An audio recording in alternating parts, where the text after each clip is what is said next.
Hello ladies and gentlemen, my name is Kirioth, and I'm back with some final thoughts on the Tau beta before it goes offline, which is due to do today, which is the 14th of September.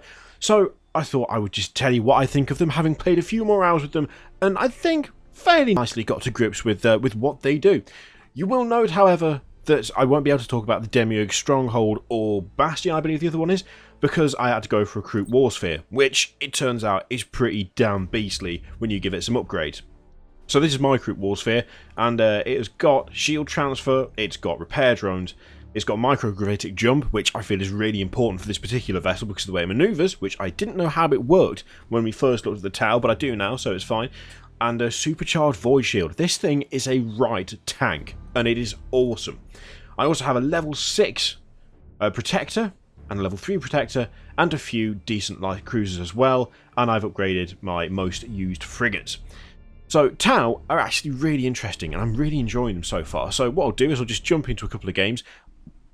Full disclosure time, this is currently set to easy because I wanted to just blast through, so I could get a decent feel for the ships and what they did, and I didn't have a huge amount of time in which to do it, so I set it to easy because I thought that way I can, you know, ram my way through matches, unlock different ships, unlock different upgrades, and go from there and see how it feels. It's worked, actually. It genuinely has worked as a tactic, because I feel like I've got enough of a variety of stuff that I can kind of give an indication as to what the game is like, or the Tau is like, even. Jesus Christ, I can't talk today. Oh, look at that though. Look at that Warsphere. It's quality. So you can't turn the Warsphere, which really confused me the first time I played Tau. I was like, what the hell is this Warsphere doing? Why is it only going in one direction? And the reason it only goes in one direction is because you can only move it using the special combustion gauge, which is the Warsphere course change. So actually, it's not a combustion gauge at all. It doesn't increase your speed or anything. It just means you can tell the Warsphere to go in a different direction, which is a bit funky, but I don't know. It seems to work alright, and honestly, it's so slow and it's so heavy, the Warsphere, that the lack of manoeuvrability doesn't feel like a problem. Also, I remembered the thingy.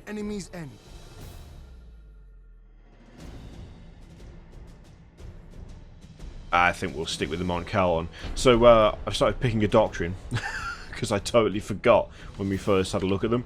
So as you can see, the Warsphere does its own thing. It just pisses off just wherever it wants to go, and it will just go in a straight line all the way up the map, which for a cruiser clash, I just leave it doing that.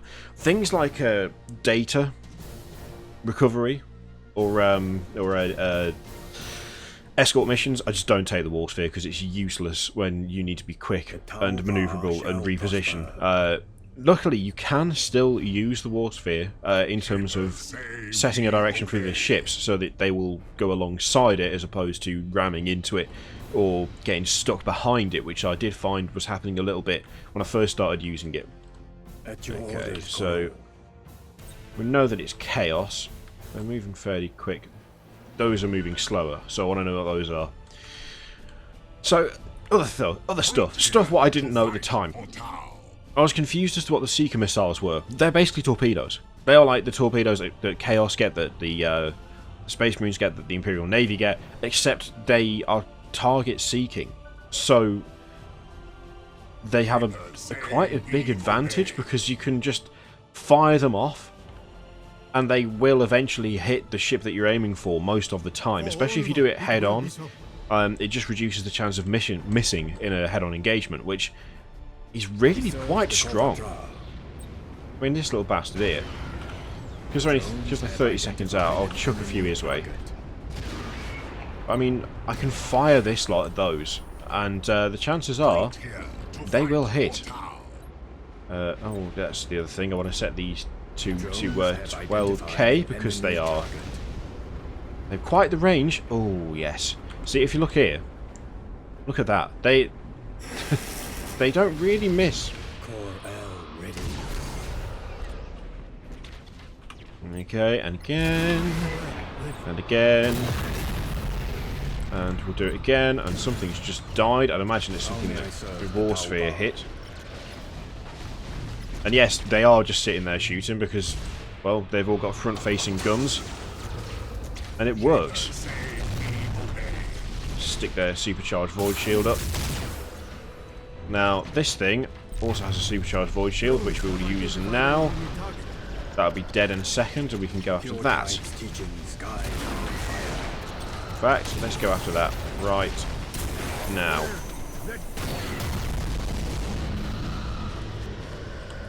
Let's absolutely rail it.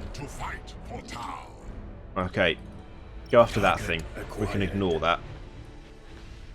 In fact, we're gonna move away from there, and we will. We don't need to see that actually. We'll shut that over there because we might be able to see that. Assault boat failure. I mean, that's being attacked, but that's not so much of an issue right now. I just want to pass some damage into that thing because it's not more dangerous, but it's. Okay, let's shift that over there a bit. I mean, you can see here the war sphere is just so tanky. Drones have identified an enemy target. It's rammed full of missiles as well. How may I serve the tower? Okay, you can stop doing that. I mean, there's not as much manoeuvring, I feel like, as you find with the other races, purely because of how most of their weapons are front-facing. They're not like the Space Marines or the Imperial Navy or any of that. I'm going to preemptively set that repairing because it's going to start getting attacked in a sec. That is being attacked already. So let's go for hit. We'll set that going because these guys need a repair. Get over here. Yeah, that's about to die. Nice. That's starting to get hit already. Quality. Ooh. Right. Oh, launch off quick. Did it get him out? Yes, it did. Okay, that's retreating, so we don't need to worry about that anymore. That little git over there. I'm gonna send these two to deal with that. Come over here. And the war sphere. Ah, yes. There we go. Looking good. That's looking nice. Real nice. Where's that going? Over there. Okay. Turn that round. Oh, yes. I see that is getting quite heavily beat up on, but we can launch that probe. And also jump this way closer because it's got an extended auger range. Drones have identified an enemy target. There we go. Fire that off, fire that off, fire that off, and then attack it with those. Nice! Also, let's increase accuracy. That can speed up and repair. We will devour their bodies. Oh, I do like it. I do like the way these guys play. I really wasn't sure about the war sphere at all, to be honest. I was not feeling it. But having had a chance to mess about with it a little bit, I do quite like it now. Ready for orders. And you see these things have got such a huge range. I mean, we've got 9,000 on that, we've got 9 on that, 12 on the squadrons. Oh, in fact, actually, that's only got 9,000 range. Maybe it's this one that's got the 12k range. Yeah, 12. 12. And that's just as long as you want it to be, really. It will be so. Okay, so I'm going to fire that off. Wanted to make sure that that wasn't going to get hit, but it didn't, so it's fine. Send out the bombers. I think we should have bombers up on them. Yeah. I'm going to try and boost in front of this thing and push it back. Might end up just getting rammed, but hopefully not. Oh, can I? Can I board it? Yes.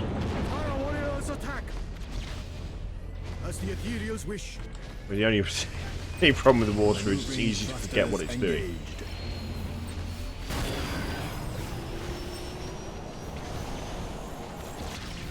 Tries to somehow push it away so I can kill it. It didn't work though. Oh. Still, that was good. That was good. The idea here is not to show how good I am as some sort of legend player, because I'm not. I'm really not very... I'm just very rusty at the game. And, of course, it is in beta and Tau are new, so the chances of me being some sort of hero with them is highly unlikely. It's more to just kind of show what they can do. And they do feel like a unique race to me. They don't feel like any of the others, which I quite like. They're a bit static compared to the other races, but I don't know, that doesn't really bother me too much. I've already got increased auger range on all of those, so I think I will stick some extra missiles on. So you've got the standard kind of crews that you've got on all the others that decrease time, decrease level of insubordination, and the lost in space thing. And yeah, you know all about that from other races. But we'll do a couple more just to show some of the other ships and kind of how they can work. We've also got escorts as well, which I quite like. There's a nice little mechanic that goes along with these guys. So these two have got replaces escort ships carried by gravitic hooks by Nikasar Drow escort ships. So if I take them and that, and we'll have a messenger. So we've got 3 of the light cruisers and none of the cruisers, but this is to show the escort ships off. So as you can see, I've taken 2 of these, and as a result, I have got 2 ships with gravitic hooks, which means I get 2 escort ships for each one. So 4 escort ships in total. And these Nikasai? I don't know how to pronounce it. Ships are a little bit different because they actually have... The only weapons on them are they fire at the side, so they've got broadside weapons, not front-mounted weapons. So, okay, we'll stick with that, and I'll hopefully be able to use it a bit more effectively this time. Because whilst I did sort of show it off okay, I also lost track of it, which is very easy to do because it goes off and does its own thing. It's very easy to lose track of that ship, just because of how it works. Once you set it going in a direction, that's the direction it goes in, and it doesn't actually obey any orders at all. Well, unless you tell it to turn using the special maneuver thing, which is easy to forget, and we'll stick with that. The killing blow brings the enemy's end. Yeah, no, but yeah, we'll stick with that. The killing blow Right, brings the it's cruiser enemy's clash again. I can't remember who it said we were fighting, but we'll find out. Gravitic Also, don't drive engaged. think I've got a... How may I serve the tower? No, I still haven't upgraded any of these things with an auger probe, which you really should. You absolutely should. Not doing that is really dumb, and I regret the fact I didn't stick one on one of these. Serve the Corvatra. I think you can replace upgrades, maybe? I might have made that up. You can definitely replace crew and entire ships, so you can't remember whether you can replace upgrades or not. Moving in pretty quickly.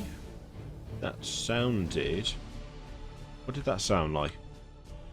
It sounded sort of like a torpedo launch, but I can't see any torpedoes coming in.